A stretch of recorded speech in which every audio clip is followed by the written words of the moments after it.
Assalamualaikum warahmatullahi wabarakatuh.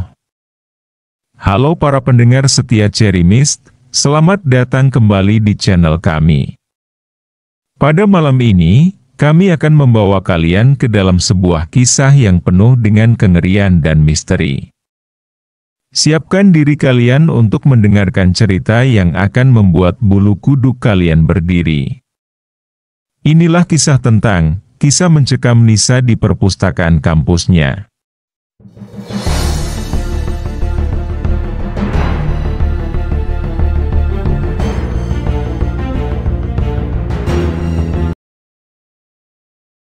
Nisa, seorang mahasiswi di sebuah universitas ternama, merasa tertekan oleh deadline skripsinya yang semakin dekat.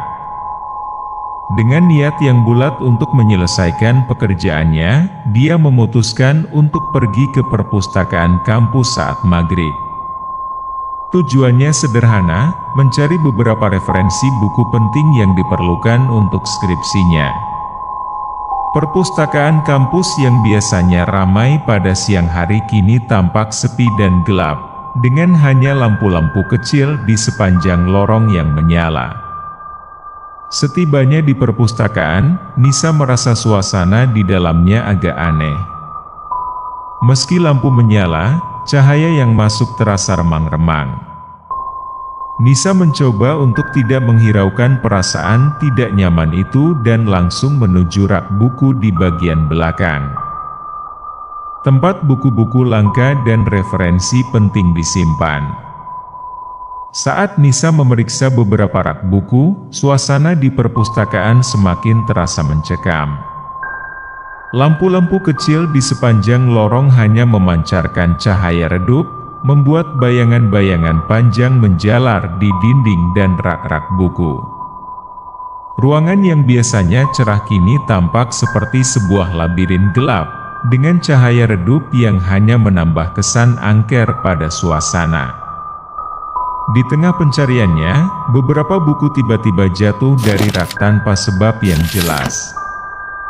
Nisa terkejut dan segera merapikan buku-buku tersebut. Sambil kembali ke rak buku, dia merasa langkah kaki di belakangnya, namun ketika dia menoleh, tidak ada orang di sana. Langkah itu terdengar semakin dekat dan intens, membuatnya semakin cemas. Tiba-tiba, saat Nisa sedang memfokuskan pandangannya pada sebuah rak buku, dia mendengar suara bisikan lembut di telinganya. Suara itu terdengar seperti angin dingin yang melintasi ruangan, namun lebih jelas dan mengganggu. Bisikan itu membuat bulu kuduknya meremang, seolah-olah ada sesuatu yang tak terlihat mencoba berkomunikasi dengannya. Nisa menoleh cepat, tetapi tidak melihat siapapun di sekelilingnya. Semua rak buku dan meja tampak kosong dan sepi. Hanya ada kesunyian yang terputus-putus oleh suara langkah kakinya sendiri yang menggema di lantai. Mencoba menenangkan diri, dia kembali fokus pada pencariannya, tetapi bisikan itu semakin jelas. Suara perempuan yang tidak bisa dia mengerti semakin keras dan lebih dekat, seolah-olah ada seseorang yang berdiri tepat di belakangnya, berusaha untuk menarik perhatiannya. Bisikan tersebut terdengar semakin menakutkan, seperti seseorang yang mencoba mengucapkan kata-kata dalam bahasa yang asing dan memekakkan telinga. Suara itu penuh dengan kekesalan dan kesedihan, seperti seseorang yang tidak bisa berbicara dengan jelas karena terbelenggu oleh kesedihan atau kemarahan. Nisa merasa seolah-olah bisikan itu menggema di dalam kepalanya, membungkam semua suara lain dan membuat suasana di perpustakaan terasa semakin menekan. Ketika dia berusaha untuk mengabaikan suara tersebut dan bergerak menuju rak berikutnya, dia merasakan hawa dingin yang tiba-tiba menyelimuti tubuhnya. Suara bisikan itu semakin menggema, seolah-olah seluruh perpustakaan mulai bergetar dengan suara itu. Saat Nisa hampir kehilangan harapan, bisikan lembut itu tiba-tiba berhenti, digantikan oleh sebuah tangisan yang sangat menyayat hati. Suara tangisan tersebut memecah keheningan yang mencekam di perpustakaan, membuat suasana semakin menekan dan menakutkan. Tangisan itu bukan hanya sekadar suara, ia terdengar seperti suara seorang perempuan yang tertekan. Penuh dengan kesedihan mendalam dan rasa sakit yang menyayat jiwa. Tangisan tersebut menggema di seluruh ruangan yang sunyi, seolah-olah dinding-dinding perpustakaan menyerap dan kemudian memantulkan suara tersebut.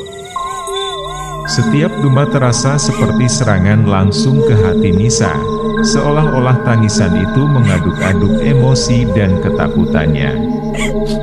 Suara itu bergema dalam kekosongan ruangan, menambah rasa hampa dan kesedihan yang mengisi setiap sudut. Meskipun ketakutannya semakin mendalam, Nisa mencoba untuk tetap positif.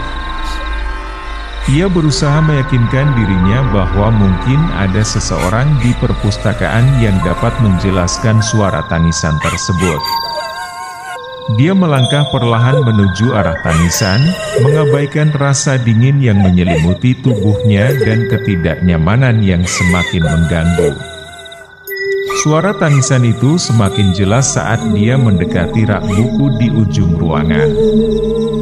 Langkahnya terasa berat, setiap langkah bergema di keheningan, menciptakan suasana yang semakin menegangkan.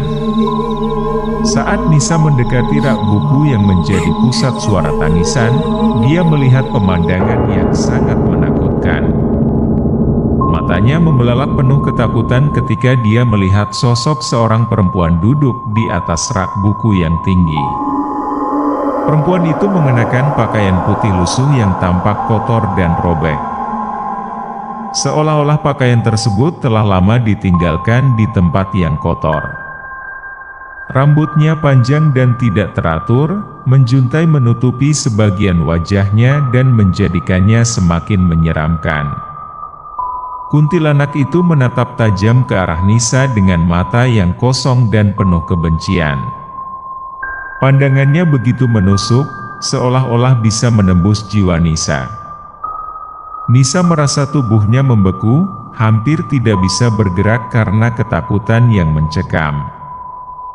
Rasanya seperti ada kekuatan gelap yang mengikatnya di tempatnya.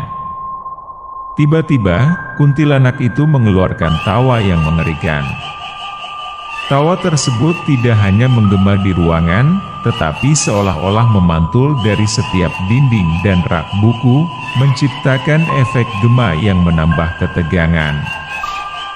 Suara tawa itu begitu menakutkan, penuh dengan rasa sinis dan keputusasaan, membuat Nisa merasa seperti berada di pusat dari kegelapan dan kekacauan.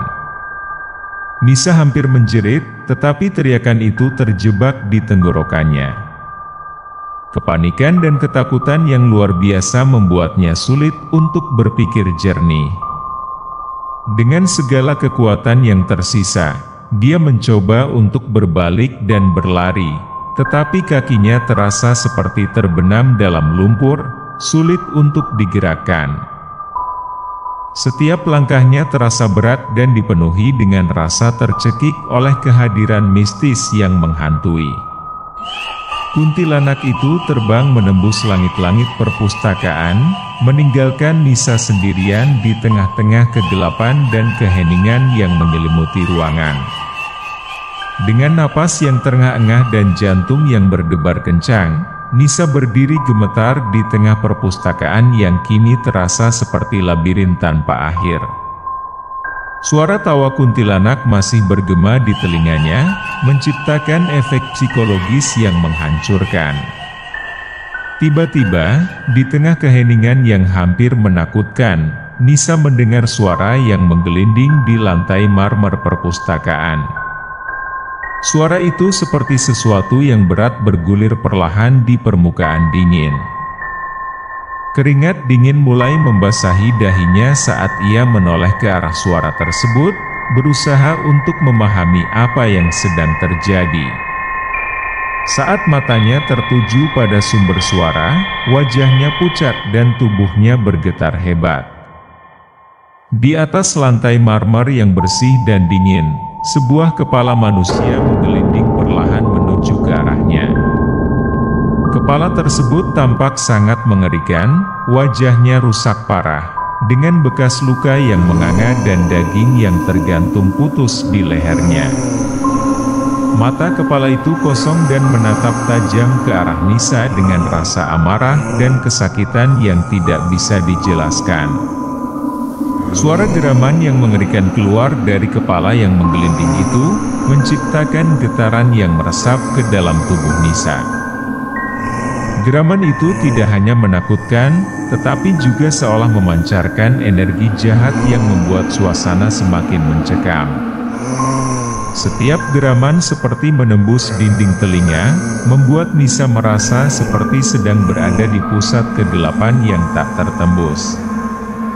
Kepala itu semakin dekat, dan Nisa bisa melihat dengan jelas daging-daging yang menggantung pada lehernya, bergetar dan berdenyut seiring dengan setiap geraman yang dikeluarkan. Rasanya seperti ada sesuatu yang menempel erat di setiap bagian tubuhnya, menghisap semua keberanian dan kekuatan yang tersisa. Nisa merasa tubuhnya kaku dan tidak bisa bergerak, ketakutan yang mendalam menguasai seluruh dirinya. Dia tidak bisa lagi menahan teriakan yang memecah keheningan. Dengan suara jeritan yang memekakkan telinga, dia terjatuh ke lantai marmer, pingsan dalam ketakutan yang tak tertahan. Beberapa detik setelah teriakan terakhirnya, seorang petugas keamanan yang mendengar teriakan itu berlari ke arah perpustakaan. Dia menemukan Nisa tergeletak tak sadarkan diri di lantai marmer, dengan ekspresi wajah yang menunjukkan ketakutan yang ekstrim. Petugas keamanan segera memanggil bantuan dan membawa Nisa keluar dari perpustakaan yang kini terasa lebih menakutkan dari sebelumnya. Ketika Nisa akhirnya terbangun di rumah sakit, dia masih terguncang oleh apa yang telah dia alami. Suasana perpustakaan dan pemandangan mengerikan dari kepala yang menggelinding itu masih menghantui pikirannya. Dia tahu bahwa pengalaman malam itu akan selamanya menjadi mimpi buruk yang tak bisa dia lupakan. Terima kasih telah mendengarkan cerita, kisah mencekam Nisa di perpustakaan kampusnya. Bersama Cherry Mist. Kami harap kisah ini memberikan pengalaman mendebarkan bagi kalian semua. Ingatlah, di setiap kesendirian di malam yang sepi, selalu ada sesuatu yang tak terduga menunggu. Tetap waspada dan jangan lupa untuk selalu mendengarkan Cherry Mist untuk cerita-cerita horor lainnya.